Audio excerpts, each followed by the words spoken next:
My name is Josh Miller. I own Riverstone Kennels, and I've been training gun dogs for more than 16 years.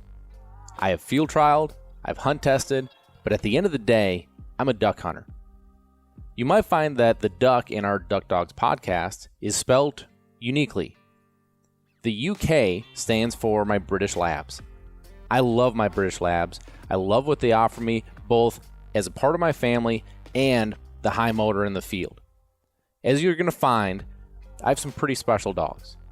Follow along in our podcast series here as we talk about both in the field hunting and in the field training situations that will hopefully help you progress with your dog at home.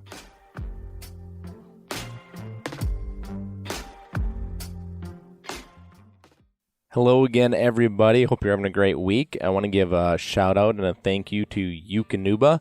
DUK Premium Performance Sport 3020 is what I feed my dogs, my personal dogs and dogs at the kennel.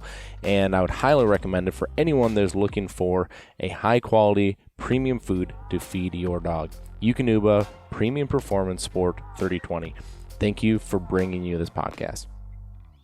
Also, thank you to Gun Dog Supply, Lucky Duck, and Sitka. You know, I've talked about in the past how there's a lot of companies that have reached out to me to be a part of this thing, and I've been selective because, well, for a number of reasons, but I just enjoy working with good people. And I love, Gun Dog Supply, Lucky Duck, and Sitka, to me, are about epitome of just the genuine people that are in the outdoor industry. And so I would highly suggest if there's anything that you guys need from the outdoor industry as we head into the hunting season, go check out those companies. This podcast could not be brought to you without them. So I'm going to start off today with a couple things. First off, I feel like I owe you guys an apology. I feel like I owe you an apology because I've been super inconsistent with the day that I drop this podcast every week. I've been told by a few people that you look forward to this, and I know it's very consistent on Tuesdays, there for as long as I could. And I want to tell you why, because it's certainly not, it's not intentional that I'm being inconsistent. So when I set out to do this podcast, the idea was to be more raw, to be more open, to be more blunt, and to be more kind of in the moment, less planned. I feel like there's so much out there, nowadays that is planned, it's staged. We've talked about my frustrations with social media and how everything is perceived to be perfect, and I wanted things to be in the moment. And it was great at the beginning, but as the summer rolls on and my schedule just gets so busy, I have found it is more and more difficult to carve out the time to sit down and record this. And so, I apologize. I promise I will try to do better at it. But this week is a prime example. So this week, we're into August now.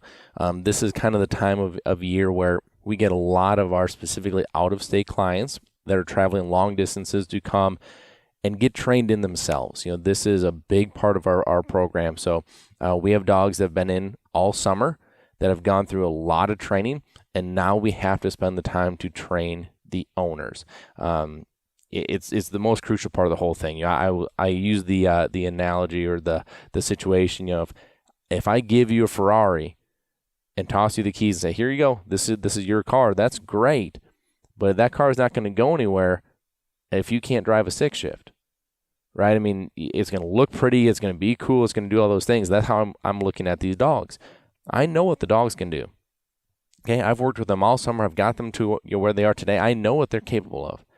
What I don't know is what the driver or what the soon-to-be driver is capable of in the owners. That's why training them is so important. And to be quite honest, it's the most difficult part of the whole job. These dogs, they're a blank slate. They want to work for you. They want to work with you. There's so much that these dogs, they come versus here. Let's just use that one. If I have an owner that uses here and I come in and I use come and the owner goes back to here, like, dogs are super flexible. Like, dogs will roll with it. People, not so much. People get set in their ways and they just cannot figure out why, mentally, if they're doing something that is communicating with the dog the wrong way, sometimes it's very difficult to break those habits. And so that's why it's so important to work with the owners and get them on the same page. This week I have owners in from Montana, from Nebraska, and from Georgia. There's a lot of time each day that is spent with owners. I want to dedicate time to them. I want to make sure that they are getting what they need. I want to make sure that they're feeling valued. At the same time, I have a full kennel of dogs that still need, my undivided attention, when I'm training with them. I still have my family time that I just refuse to give up. I just will not be that father that is not around for my kids because work is too busy. There's just a lot going on. So that's where I'm saying that, these days tend to start to get away from me. This next month for me is insane. I've got Game Fair. If you guys have not been to Game Fair is coming up. I'll be speaking at Game Fair the second weekend. The first weekend I will be missing. We'll still be there. Dave will still be there in our booth. But I'll be in Michigan. I will be in Michigan because my brother is getting married. So I'll be out there, doing that. And then, we roll very quickly into the end of August, which means beginning of September, which means dove season, teal season, early goose season, and it's here. And this month is going to go by in the blink of an eye. And so today, just because I've struggled so much, getting this time in, I'm actually sitting in my truck and just trying to carve out the time to do this. And I want to paint the picture for you with what I'm looking at right now. Okay, so I'm at the kennel. We're on site training today. I like to do a lot of off-site training, especially later on in the year, because I like to give these dogs different looks in different situations. But again, with clients in and out today, it's easier to be on site today. But as I jumped in the car or in my truck here, I was a little frantic is the wrong word, but just all over the place, right? Like, I've been up since very early this morning, getting all my work done, all my yard work, all my obedience work, all my stuff to get to this point. I'm like, I got to get this recorded. I'm going to jump in the truck and when I jumped in my truck right here, got my headset on, was just going to press record, I looked up, and here's what I'm looking at.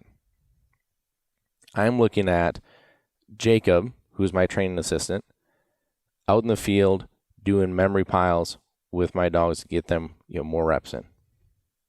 I'm looking at Dave here that I can see in the back that's over there doing obedience work. I'm looking at Joey, who is in the tractor on the far corner of my property mowing trails. And I'm currently looking at Chloe, who's standing outside the office on the phone. I have an enormous sense of pride right now. I don't know if you've ever been a part of what feels like a very well-oiled machine, right? Oh, and here's Whitney. Here's Whitney popping out with her litter of puppies to go play in the front lawn. It just feels great to feel a part of something that is so fluid. Everybody has their role. Everybody embraces their role, and that's what makes this whole thing go round. This is not playing with dogs. We get that all the time.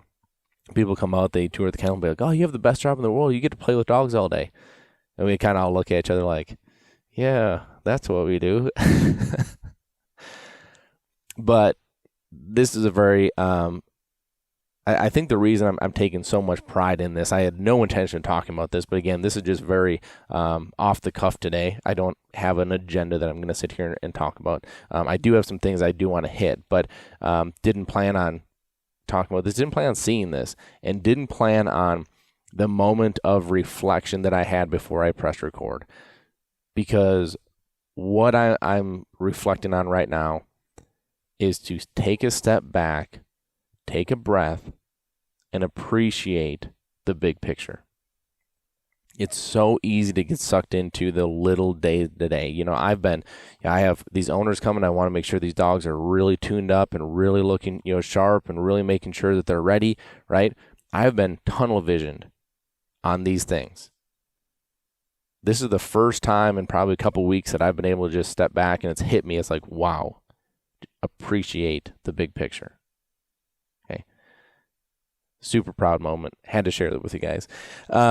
But there are two things I want to really talk about today, and what these are these are two topics that have kind of been very they've continued to come up in the last couple weeks, and it's really interesting to me how much this comes up, and how much I shouldn't say how much this comes up, how much it seems like there are themes.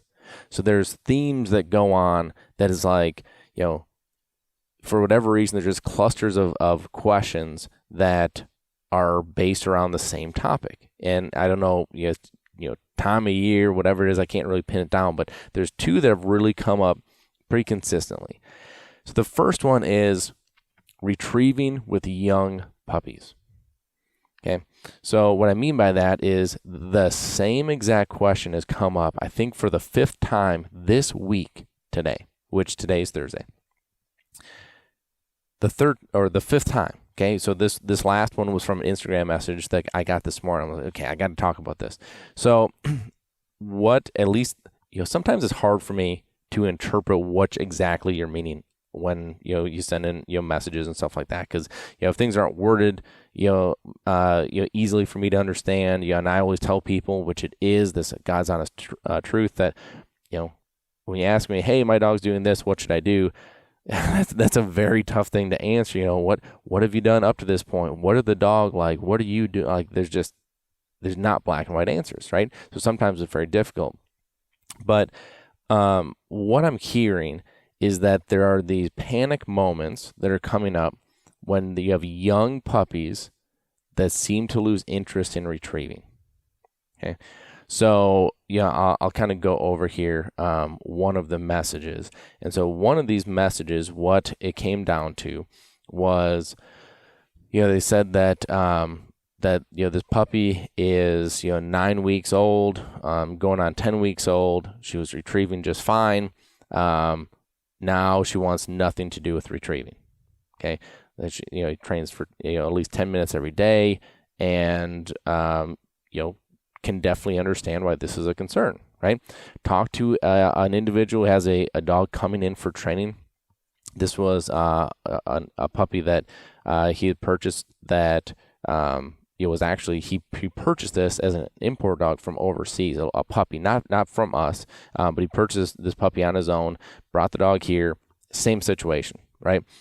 Like, all of a sudden lost interest in retrieving it and panic, right? Like, I can see how when your retriever doesn't want to retrieve, I can see how that would be concerning. I'm going to say something that I think I've said on this probably a couple times, but I believe the only reason that you would go home with a young puppy and do retrieving work is to validate to yourself that you bought a retriever. If you have done your homework and you've gotten the right puppy, you don't have to do that. You bought a retriever.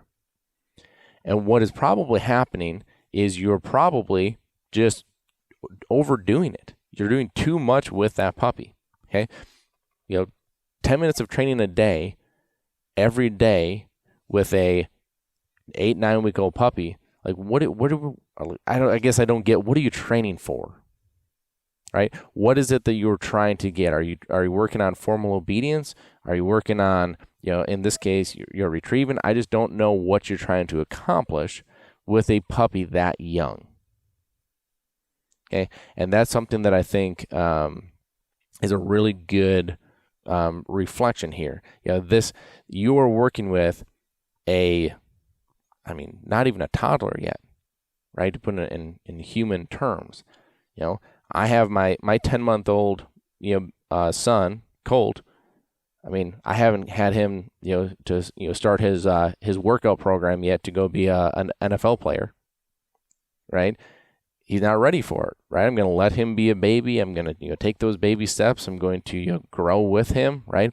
That's what we're doing with our puppies. Now, of course, there's an expedited timeline with our puppies for a number of reasons, but I just don't think you're going to get anything formal done. And here's what we actually find. People that just hammer obedience in from very, very early on, and they don't give that puppy any of that puppy freedom. They don't give that puppy any confidence getting away from them. Everything revolves, basically on a leash and in a 3-foot radius around the owner. That dog tends to have a little more reservation as far as going out and getting away from you. So when we get to, big marks, when we get to actually just something as simple as bird and gun intro, like if the dog doesn't want to leave your side because he has lived his life thinking he has to be at your side, sometimes that could hold you back. Not all dogs, okay? But I'm trying to speak to the mass here. What I'm saying is don't overdo it. You've got plenty of time to train with this dog. This dog, who is, let's just say 9-10 months old, again, my belief is you shouldn't be hunting that first season either. But if you're training to try to get your dog ready for this season, that is not right. Take your time. You've got a lot of time. Right? Let that puppy be a puppy. Don't be retrieving with them all the time. What we find is that when you're retrieving with a young dog over and over and over again, okay, and the temptation is when they're doing really well, it's fun. It's fun to see a young puppy go retrieve. And that's where we hear all the time that, this puppy's the best puppy ever. He'll retrieve till my arm falls off. Okay. Well, one, what bad habits are you creating by doing that? Right? Because you're probably creating some. And then two is that, if you are doing retrieve after retrieve after retrieve with these dogs at this young age, are you potentially making it to where it's not as desirable, right? Are you making it to where that dog could potentially lose interest? And that's oftentimes what's happening. Now, when I put a live bird in front of that puppy, he's probably that fire is going to perk up and he's going to go, oh my gosh, and now we're going to be good and you're going to feel much better about it. But what I'm saying is back off. Don't be hammering on this puppy to try to make him your finished retriever right now. Again, that's what it just irritates me with, social media and books and DVDs is just so tempting to get to the end. We got this little bundle of fur that we're so excited about, but we want to get to that 4-year-old finished retriever right now. It's not going to happen, right? Take your time. One of the best things that Rick Smith, who's a great mentor of mine, he's a pointing dog guy, but I learned a lot from him.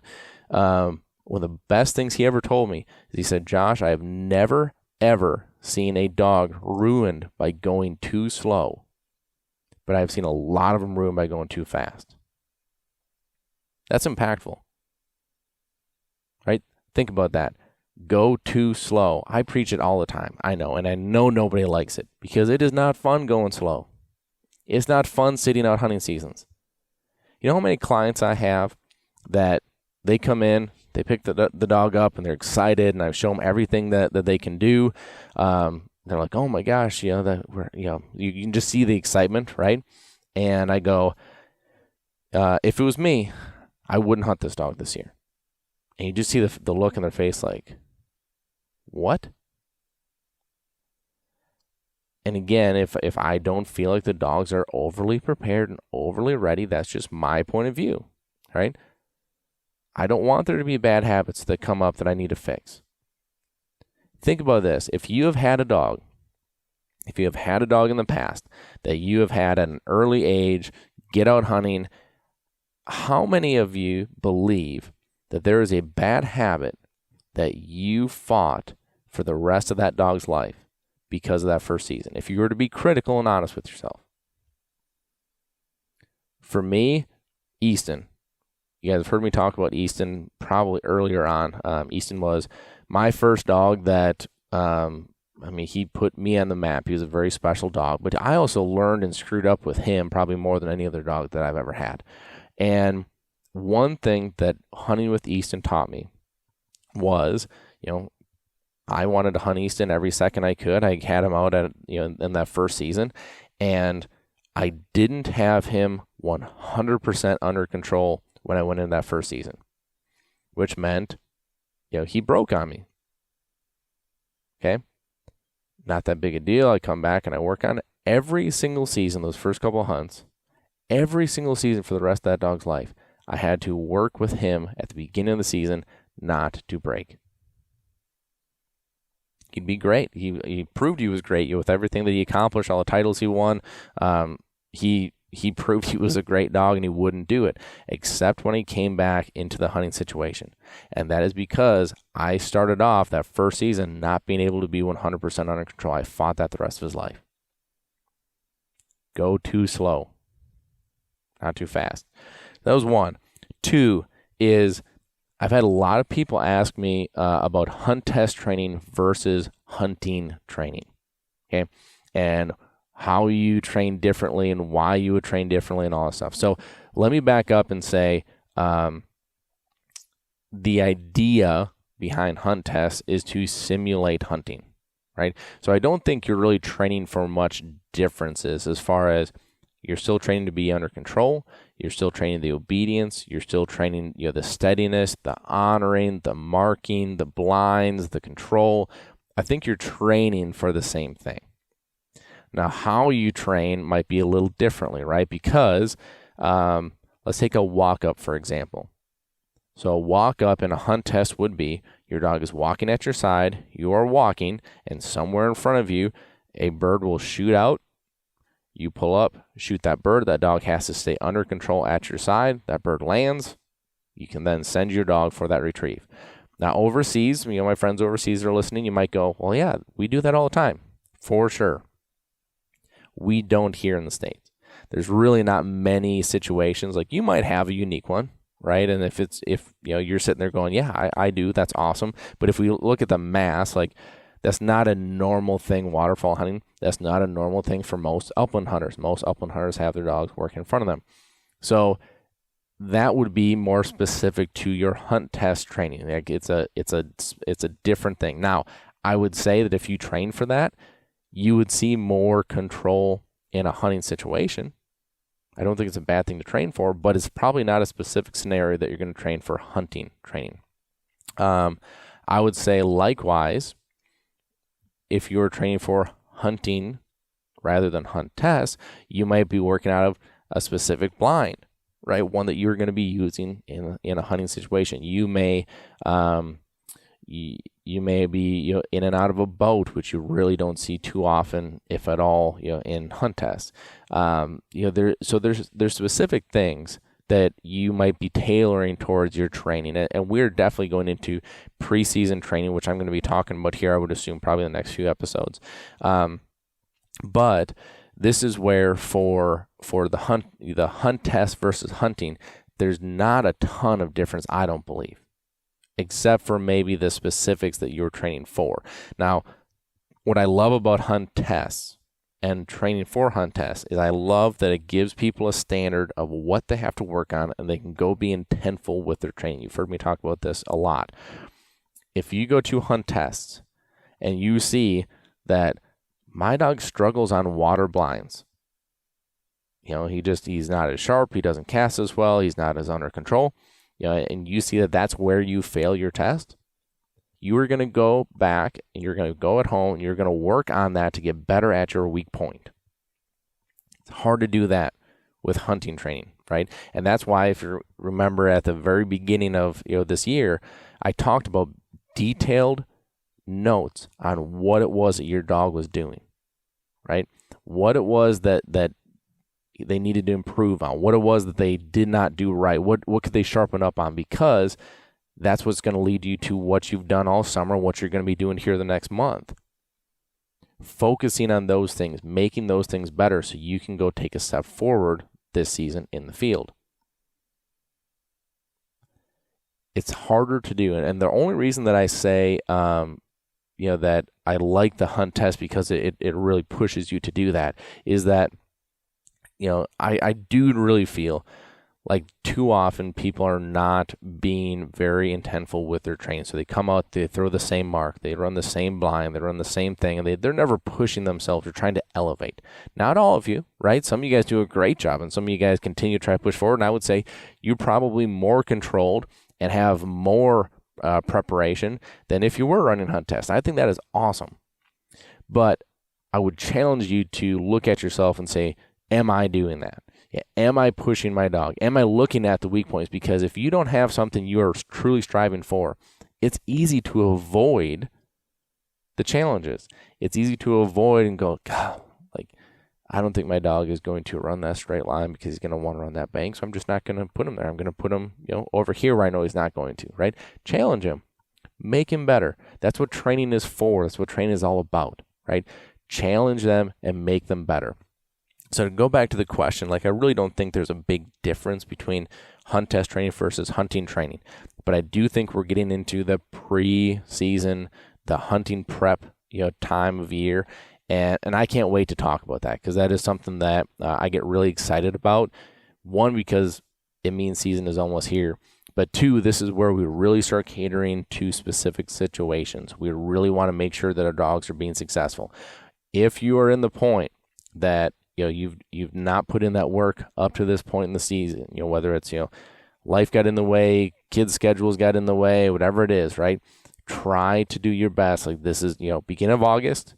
Try to dedicate and carve out that time, because if you don't and we wait until we get into September, now it's super hard, right? Try to do this now. This is a point. Dedicate your time to it. If you have been doing it, kudos to you. You're off to a start. Try to start identifying, here are the things that I want to sharpen up before a season. Are they not whistle sitting as sharp as you want them to? Are they not maybe taking the cast as crisp as you want them to? Let's work and hone in on that.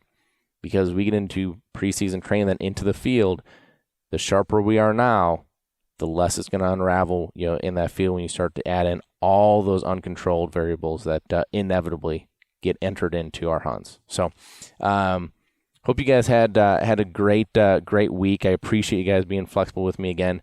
My apologies. I will try to do a better job being on time here, in weeks to come. But also understand or appreciate you guys understanding rather, what I have going on, here and trying to keep up with that. So, hope you guys have a great weekend. I hope you have a great start to next week. I will talk with you next week. Get out there and train. It is crazy that it is already August. Season will be here before we know it. Go out there, crush it. Have an awesome weekend. Thanks for listening. Be sure to follow us on Facebook and Instagram. Leave us a review on iTunes. And a special thank you to DUK, because without them, we couldn't do what we do here, bringing this information to you.